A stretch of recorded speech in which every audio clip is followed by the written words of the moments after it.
Hello, I'm Meredith Collins, and on the 2nd of June 2011, I was interviewed by Ellen Fanning of Australia's 60 Minutes, and I was courageous enough to be willing to talk about the contentious issue of immunisation and vaccination, and in fact my choice not to vaccinate my children. I have three very healthy, robust sons, one of whom is partially immunised and two of whom are not immunised at all. And I know that in the interview there are many things that I didn't have the clarity of mind to say. I was up against a very razor sharp, quick-witted, fast-thinking Ellen Fanning, and all due respect to her for that. She's clearly practiced in her craft and did a really amazing job on many fronts. And of course, for me, with the benefit of a night's sleep, or no sleep in fact, and the ability to look back at what happened and how we went through the process, I've come to realise that there are a lot of things that I didn't say, and in many respects I feel like I've let families down who have either chosen not to immunise or have maybe experienced really detrimental effects as a result of immunisation. And you know, I don't think I actually ask for people to necessarily respect my views.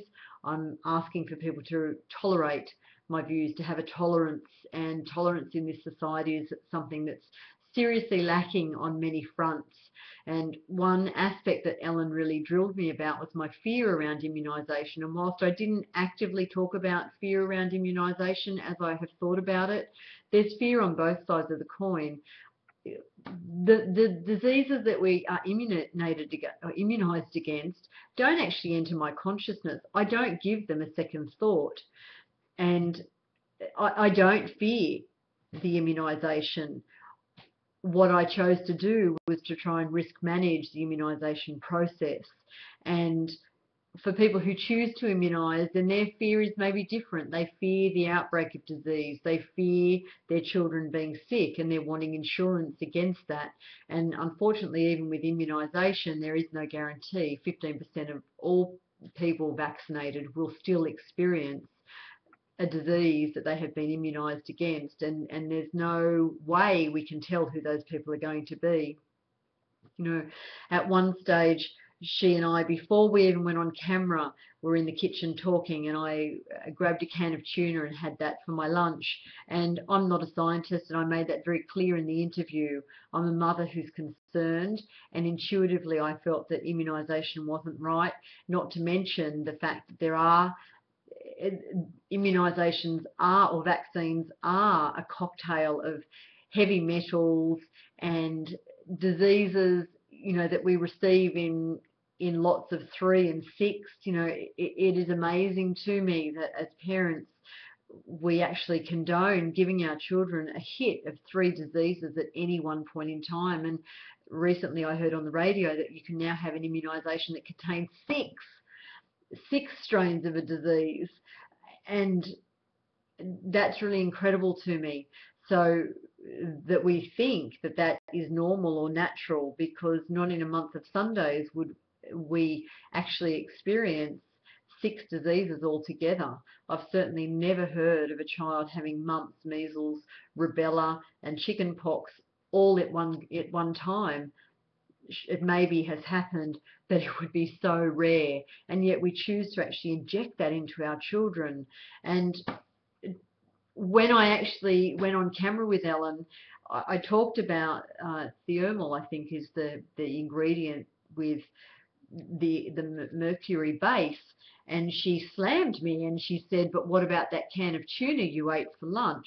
You ate that and that's got more mercury in it than a vaccination.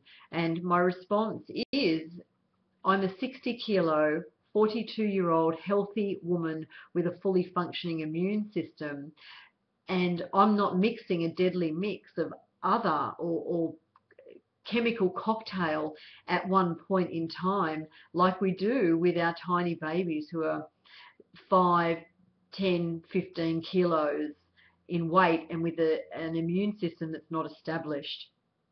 So I think that it's really important to say that I don't actually necessarily object to immunisation. I tried to make that very clear, But I do think that we're dicing with fire when we inject a number of diseases at any one time. And I ask that have we ever considered just giving these injections one at a time with a time frame in between where the body can actually recoup and develop its immunity and become stronger so that it can cope with each of these vaccines. You know, she also really asked me to explain how I feel about the 7 babies in the last 2 years that have died of whooping cough. And I say, I'm sorry. You know, terrible things happen to good people, and sometimes there is no rhyme or reason. Sometimes it is just an act of God. You know, we can't actually say that that is or it's not because people were or were not vaccinated. There are so many factors at play. And along with respecting and empathizing and sympathizing with these people, it was amazing to me that off camera, Ellen really shot me down in flames when I shared that I know 4 families who truly believe, who know, in their hearts know that their children have been seriously affected by vaccination. One family lost their baby, she died, and 3 other families lost their healthy child to a child that now has cerebral palsy or suffers with the condition of autism. Those people too lost their babies. Maybe they didn't necessarily die and leave the earth, but they too lost their babies. And for her to say to me, I get so passionate about it, for her to say to me that there's no medical evidence and it's not true and I have no leg to stand on when I know 4 people personally that saw it happen is not right. So where's her respect, or where's other people's respect for the people that truly believe that vaccination affected their family, they lost their babies and it changed their lives forever? I ask people to be tolerant of this and understand that there's so much more at play. And little boys are so much more vulnerable, apparently, because of their lack of estrogen. Estrogen apparently protects young girls, whereas young boys, they don't have quite that benefit. And one family whose son, within 24 hours, was diagnosed with autism after his immunisation, the levels of heavy metals in his blood were through the roof. They were off the scale. And where is this being documented and shared? Where is this research that shares that these are the very real and inherent risks that come along with vaccination? And just like it's inappropriate for the tobacco companies to be funding research around whether smoking is safe or not, so I believe it's inappropriate for pharmaceutical companies to fund the research around vaccines. And the medicos are not the only people that have the ability to research and actually produce impartial information. And I wonder how impartial the medical profession is when maybe they're receiving kickbacks, or they have a vested interest in finding that pharmaceutical companies can continue to produce these vaccines, and then of course they get paid off the back of every vaccination that they give. You know, it's not appropriate for pharmaceutical companies to pay for research around vaccination and immunisation, and so we should call in third parties. And I ask that that be considered, that people think about that. And I'm not talking about it being a conspiracy, I'm talking about just producing impartial, fair research that gives people like myself and people like you the ability to truly choose. You know, I have no judgment. I hold no judgment for anyone around their choice that they make for their children's health. It is entirely up to you whether you choose to immunise, whether you choose not to, whether you choose to let your children eat sugar or not eat fruit, or have dairy foods or not have dairy foods. It is absolutely the parent's choice, and we act out of the best interest for our children.